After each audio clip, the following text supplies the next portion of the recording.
Friends, આજે હું share કરીશ તમારી સાથે આલુ ચીઝ સમોસા બનાવવાની રેસીપી. તો આપણે આલુ ચીઝ સમોસા બનાવવા માટે સૌથી પહેલાં આપણે પટ્ટી બનાવી લઈશું. તો અહીંયા 1.5 કપ મેં મેદો લીધો છે, તેને ચારીને લઈ લીધો છે. તો હવે મોટા વાસણમાં આપણે મેદો લઈ લઈશું. હવે એની અંદર સ્વાદ પ્રમાણે મીઠું એડ કરીશું અને 1 ચમચી તેલ એડ કરીશું. તો હવે બધું મિક્સ કરી લઈશું પહેલાં, અને થોડું થોડું પાણી એડ કરીને સરસ એવો લોટ બાંધી લઈશું આપણે.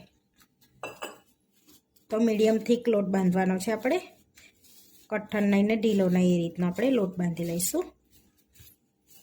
તો આપણે પટ્ટી ઘેર જ બનાવી લઈશું, સમોસા પટ્ટીની.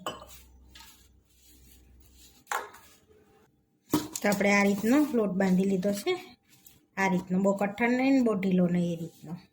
હવે એની અંદર થોડુંક તેલ એડ કરીશું. હવે મિક્સ કરી લઈશું સરસ એવું આપણે. 1.5 કપ લોટમાંથી ખાસી બધી પટ્ટી બનીને તૈયાર થશે આપણે.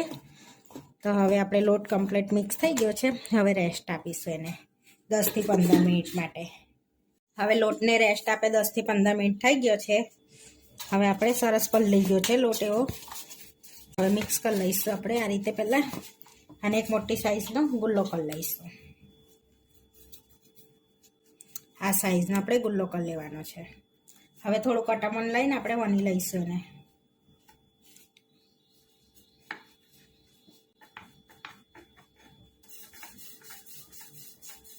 તો આપણે આટલી સાઈઝની ને આટલી પાતળી આપણે, ને આ રીતની આપણે પાતળી જ વણી છે. હવે આપણે એને કાચી પાકી શેકી લઈશું. તો અહીંયા આગળ તવો લઈ લીધો છે, તેને ગરમ કરવા મૂકી દીધો. તો સરસ ગરમ થઈ ગયો છે. આપણે અંદર રોટલીને એડ કરી દઈશું. એક બાજુ શેકાય ને એટલે બીજી બાજુ આપણે શેકી લઈશું. હવે એક બાજુ આ રીતે શેકાઈ ગઈ છે તો પલટાઈ દઈશું.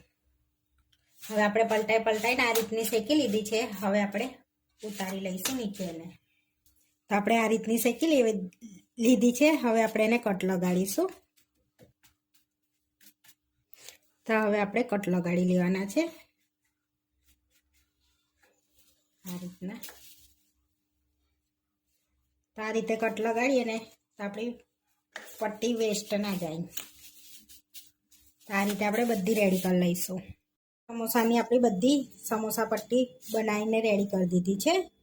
તો કેટલી બધી બનીને રેડી થઈ ગઈ છે 1.5 કપમાંથી આપણે. હવે આ રીતના ડબ્બામાં તમે સ્ટોર બી કરી શકો છો 20 થી 15 દિવસ માટે ફ્રીજમાં. હવે આ રીતના ડબ્બામાં રાખી લીધી છે. હવે ડબ્બો પેક કરી લઈશું આપણે, અને આને સ્ટોર બી કરી શકાય છે. હવે આપણે બટાકા બાફીને બટાકાનો માવો કરી લઈશું. અહીંયા આગળ સમોસા ભરવા માટે આપણે બટાકાને બાફી અને છોલી લીધા છે ને ઠંડા કરી લીધા છે. હવે મેશ કરી લઈશું આપણે સરસ એવા, કંદા ગાંગડા ના રહે ને એ રીતના આપણે મેશ કરી લઈશું. તો આપણે બટાકાને મેશ કરી લીધા છે. હવે એક સ્પેશિયલ મસાલો બનાવી લઈશું. હવે સ્પેશિયલ મસાલો બનાવવા માટે આપણે અહીં આગળ ધાણા લઈ લઈશું મિક્સરના બાઉલમાં, દાંડી સંગાતે. 2 થી 3 ઇંચ આદુના ટુકડા લઈ લઈશું. 1 થી 2 ચમચી જેવા કઢી લીમડાના પાના લઈશું. અહીંયા તીખા મરચાં લઈ લઈશું 4 થી 5 નંગ. હવે સરસ એવું પીસી લઈશું. તો હવે ચેક કરી લઈશું તો આપણો મસાલો સરસ આ રીતનો પીસાઈ ગયો છે. હવે બાઉલમાં લઈ લઈશું આપણે. જો આ રીતે તમે મસાલો બનાવશો એકવાર સમોસાનો, તો તમે બી સમોસાના ફેન થઈ જશો. એટલો ટેસ્ટી આ મસાલો બને છે. હવે આ મસાલાને આપણે સાતળી લઈશું. તો મસાલો બનાવવા માટે આપણે કઢાઈમાં 1 પરી જેવું તેલ લઈ લઈશું. ગરમ થવા દઈશું તેલને આપણે. હવે 1 નાની ચમચી રાઈ એડ કરીશું. રાઈને તતડવા દઈશું આપણે. અહીંયા રાઈ તતડી ગઈ છે, ચપટી હિંગ એડ કરીશું. અને જે મસાલો બનાવ્યો તો બધો એડ કરી દઈશું. આપણે માપનો બનાવ્યો છે મસાલો, અને શેકી લઈશું પહેલાં આપણે. હવે આપણે બટાકા મેશ કરેલા છે ને એ એડ કરીશું. આપણો મસાલો શેકાઈ ગયો. હવે સ્વાદ પ્રમાણે મીઠું એડ કરીશું. ચપટી હળદર એડ કરીશું. 1 ચમચી ગરમ મસાલો એડ કરીશું. 1 ચમચી ધાણા જીરું પાવડર એડ કરીશું, અને 1 ચમચી ધાણા એડ કરીશું. હવે બધું સરસ એવું મિક્સ કરી દેવાનું છે આપણે, જેથી માવો અને મસાલો બધો એક રસ થઈ જાય એ રીતે. આ રીતે હવે આપણે એની અંદર 2 ચીઝ ક્યુબ છીનવાના છે, પણ જ્યારે માવો ઠંડો થઈ જાય ને ત્યારે ચીઝ ક્યુબ છીનીશું આપણે. હવે આપણો મસાલો રેડી છે. સરસ બધું મિક્સ થઈ ગયું છે. હવે આપણે એને ઠંડો કરી લઈશું મસાલાને. જો ગરમ ગરમ હશે તો આપણા સમોસા ઢીલા થઈ જાય છે, તરીએ ને એ વખતે ઢીલા થઈ જાય, એટલા માટે આપણે ઠંડો કરીને પછી જ ભરવાનો છે સમોસામાં. માવો સરસ ઠંડો થઈ ગયો છે. હવે આપણે 2 ચીઝ ક્યુબના છીની લઈશું અંદર.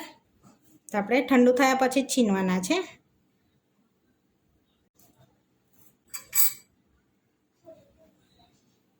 તો આપણે ચીઝ ક્યુબને છીની લીધું છે. હવે મિક્સ કરી લઈશું આપણે બટાકાના માવા જોડે સરસ એ રીતે આપણે. તો આપણે સરસ એવું મિક્સ કરી લીધું છે. સમોસા ભરવા માટે લઈ બનાવી લઈશું પહેલાં. અહીંયા 2 ચમચી મેદો લઈ લઈશું આપણે. થોડું પાણી એડ કરીને થોડીક થીક લઈ બનાવી લેવાની છે આપણે. તો આમાં ગાંઠો ના રહે ને એ રીતની લઈ બનાવી લઈશું આપણે. તો આ રીતની આપણે થીક લઈ રાખવાની છે. સમોસાની પટ્ટી બનાવી હતી ને આપણે, એમાંથી આપણે સમોસા બનાવી લઈશું. તો આપણે થોડીક લઈ આ રીતની લગાડી લઈશું, આ રીતના ખૂણા પર. આ લઈ લગાડવાથી કમ્પ્લીટ આપણા સમોસા ચોટે છે, ફૂટતા નથી. આ ગુંદરનું કામ કરે છે. પછી આ રીતે આપણે જોઈન્ટ કરી લઈશું. પહેલાં એને આ રીતે કોનનો શેપ આલ દઈશું જોઈન્ટ કરીને આ રીતે, અને થોડુંક પ્રેસ કરી લઈશું. આપણે કોનનો શેપ આલ દીધો છે. હવે જે કોનનો શેપ આલ્યો છે ને એની અંદર આપણે આ જે માવો બનાવ્યો છે ને એ એડ કરી દઈશું અંદર. તો ઠેઠ અંદર સુધી જાય ને એ રીતે થોડો આપણે એડ કરવાનો છે. તો 1 ચમચી જેવો માવો અંદર એડ કરી દેવાનો છે. હવે ફરી સ્લરી લગાડીશું આ રીતની, આ રીતે.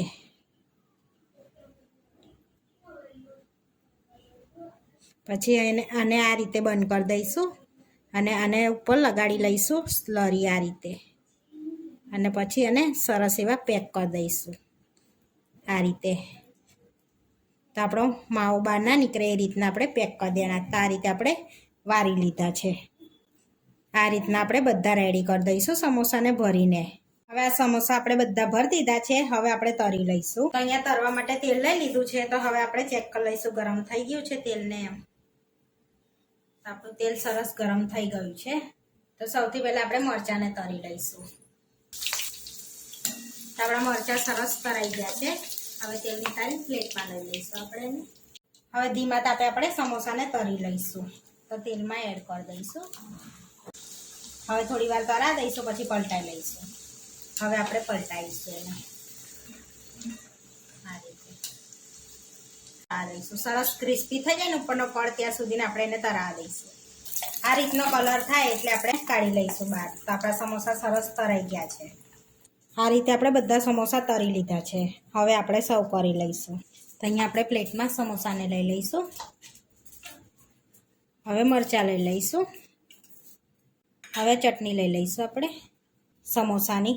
તો આપણા આલુ ચીઝ સમોસા બનીને રેડી થઈ ગયા છે. આ ચટણીની રેસીપી આગળ મેં શેર કરેલી છે. તમારે જોતી હોય તો કોમેન્ટ કરીને જણાવજો રેસીપી ચટણીની. આવા વિડીયો જોવા માટે મારી ચેનલને સબસ્ક્રાઈબ કરો, લાઈક કરો અને શેર કરો. અને તમે જરૂરથી ટ્રાય કરો. ફરી મળીશું નવા વિડીયોમાં. અને કોમેન્ટ કરીને જરૂરથી જણાવજો કે તમને આ મારી રેસીપી કેવી લાગી. અને સમોસા એકદમ ક્રિસ્પી થયા છે આપણા, આ જોઈ શકો છો.